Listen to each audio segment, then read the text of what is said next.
welcome to Pradhyan Education. This is Sneha Shah. In this video, we will be starting with your chapter number 2, polynomials, and we will be covering some important concepts related to what polynomials are, what are the degree, the types of polynomials, the zeros of polynomials, and we will also see how you can find out the zeros of a polynomial through graphical representation. Before this chapter, we have already uploaded all other chapters. This is the last chapter of the series. All the chapters excluding second one, that is polynomials, we have uploaded all the chapters on our channel. Please go to the channel page and look out for the playlists of your chapter and go and watch those videos. The most important part of our channel is that we provide handwritten notes. That's right. Handwritten solution of each and every chapter is available for you to download in the description of that particular video. Okay, so before wasting much more time, let's go ahead with chapter number 2, polynomials. Polynomials are not a new concept to you. Obviously 8th में भी सीखा है, 9th में भी सीखा है.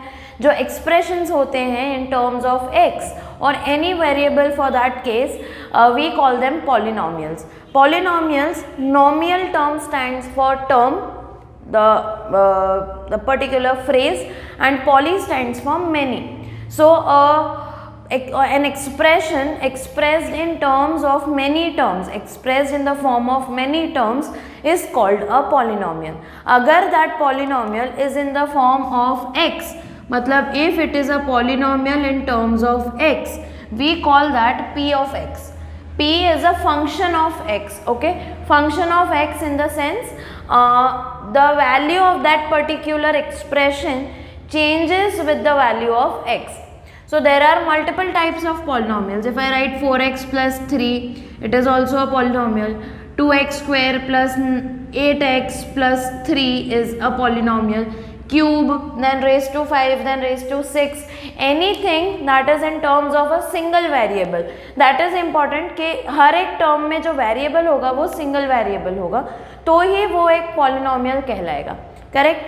Now ये polynomials अलग अलग तरह के होते हैं depending on the number of terms and depending on the degree, not on the number of terms but on the degree. The polynomials are classified on the basis of the power of that particular variable, the highest power, जिसे हम बोलते हैं degree of a polynomial. तो degree basically होता क्या है? It is the highest power of the variable in a polynomial. Okay, so if I write this polynomial, जैसे 4x plus 3 का example दिया आपको, 4x plus 3 का variable क्या है? x, उसका highest power क्या है? 1. x का यहाँ पे power क्या है? 1. so उसका degree हुआ 1. अगर किसी polynomial का degree is 1, it is said to be a linear polynomial. What polynomial? Linear polynomial. Okay, linear means a line. Okay. Then comes the other type of 2x square. I will write the general form, okay? ax square plus bx plus c. This is a general form.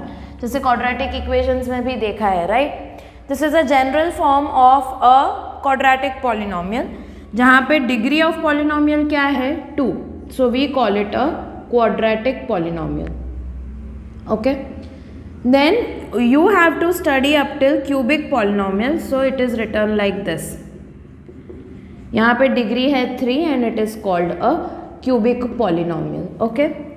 Now understand के x square के साथ जो भी है या variable के साथ जो भी है, they are called the coefficients of that particular variable. तो यहाँ पे coefficient of x square क्या हुआ? a, x का coefficient क्या हुआ? b, and the individual terms which are having no variables, x के साथ नहीं है, they are called constants because they don't vary depending on the value of x. Clear? That is about degree and type of polynomials. We will understand कि zeros क्या होते हैं. Zeros मतलब x का ऐसा value for which the entire polynomial for x is equal to something, p of x अगर 0 हो जाता है, p of x का वैल्यू अगर 0 हो जाता है तो वो x का जो वैल्यू है, it is called a zero of the polynomial. For example जैसे ये हमने एक लीनियर पॉलिनोमियल लिया है, अगर इसका वैल्यू आपको 0 चाहिए वो कब होगा, जब आप इसको इक्वेट कर दोगे पहले तो 0 से, ठीक है, फिर इसको सॉल्व करोगे एज ए लीनियर इक्वेशन, 3 उधर जाएगा -3/4। तो अगर x का वैल्यू आप यहाँ पे -3/4 लिखोगे तो आपका 4x + 3 एंटायरली 0 हो जाएगा। There are a few methods to find the values of zeros of quadratic and cubic polynomial। इस चैप्टर में हम सिर्फ क्वाड्रेटिक पॉलिनोमियल के बारे में सीखेंगे और उसका एक ही मेथड अप्लाई करेंगे which is factorising the middle term, that is splitting the middle term. Okay, वो आएगा आपके नेक्स्ट वीडियो में, we will understand that then. अब यू हैव टू अंडरस्टैंड कि ये जीरोस जो हैं वो ग्राफिकली कैसे समझ में आते हैं। सी, x मतलब x here variable stands for x axis, मतलब a point on x axis, a value on x axis. तो अगर ये ग्राफ है तो ये आपका x एक्सिस है, ये y एक्सिस है, और ये जो लाइन आपको दिख रहा है that is a line of this polynomial. Okay, मतलब इस पॉलिनोमियल के 2-3 x के वैल्यूज लेके आप 2 पॉइंट्स निकालते हो on this graph paper and you plot that point on the graph paper, because x का वैल्यू है आपके पास, y तो कुछ है ही नहीं, ठीक है। तो एक लाइन बनेगा, जब एक लाइन बनेगा तो यू विल अंडरस्टैंड कि वो लाइन x एक्सिस पर एक ही जगह पे इंटरसेक्ट करेगा, because it will have only one value for which that line will satisfy the value, that is this will become equal to 0। Same thing, तो यहाँ पे उसके नंबर ऑफ जीरोस क्या हो जाते हैं 1। इतना सिर्फ बेसिक कंसेप्ट में इतना याद रखना है कि एक लीनियर पॉलिनोमियल x एक्सिस पे अगर वो x के टर्म्स में है तो x एक्सिस पे वो एक ही पॉइंट पे इंटरसेक्ट करेगा, तो number of zeros 1, because it is a straight line. तो देयर इज नो चांस कि वो x एक्सिस पे कहीं और इंटरसेक्ट करे। y एक्सिस पे कर सकता है but we don't have the value in the form of y। Variable हमारा y नहीं है, हमारा वेरिएबल x है, तो you have to check for x axis. Understood? यहाँ पे this is a graph of quadratic polynomial. Quadratic polynomial हमेशा एक कर्व होता है, या तो u या इन्वर्टेड u। ओके, तो वो x एक्सिस पे 2 पॉइंट्स पर इंटरसेक्ट करेगा। So there are 2 values of x of a quadratic polynomial for which the entire polynomial will become 0. The number of zeros here is 2. Same thing goes for this one. This is a graph of cubic polynomial. Cubic है तो वो ऐसे move करता है. Let us quickly understand example 1. उसमें 6 graphs आपको दिए हैं, आपको जस्ट बताना है कि नंबर ऑफ जीरोस कितने होंगे. ठीक है. First one if you see वो x एक्सिस पे कहाँ इंटरसेक्ट कर रहा है, only 1 point, so number of zeros is 1. Second में इन्वर्टेड u है, it is intersecting x axis in 2 point, so number of zeros 2. Third में नंबर ऑफ जीरोस 1 2 3. फोर्थ में दो it is intersecting y axis yet it will have only 1 zeros because x axis पे वो एक ही point पे intersect कर रहा है.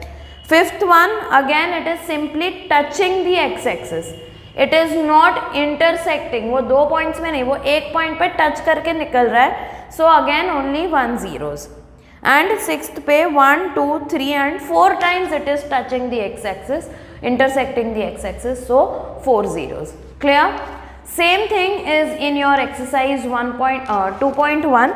अगेन 6 ग्राफ्स हैं, you have to simply check कि कितने पॉइंट्स पे वो इंटरसेक्ट कर रहा है. फर्स्ट वन है जो पैरेलल जा रहा है x एक्सिस से, मतलब क्या हुआ कि वो x एक्सिस पे कहीं पे टच ही नहीं कर रहा है, मतलब वो जो पॉलिनोमियल है वो x के वैल्यू पे डिपेंड ही नहीं करता है. सो नंबर ऑफ जीरोस क्या है उसके 0. देर आर नो सोल्यूशंस क्योंकि x के वैल्यू की उसको ज़रूरत ही नहीं है. Understood? Second one 1 point of intersection, so 1 0. Third one 1 2 3 points of intersection, 3 zeros. Fourth one 2 points 2 zeros.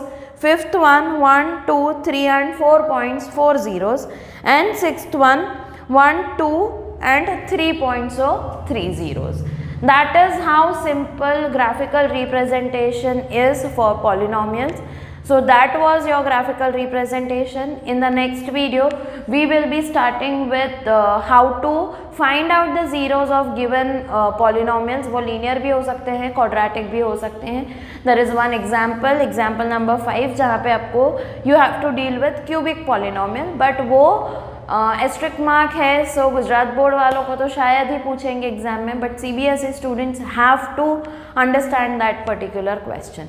Okay, so stay tuned for the further concept of the chapter. Thank you for watching us. Thank you so much.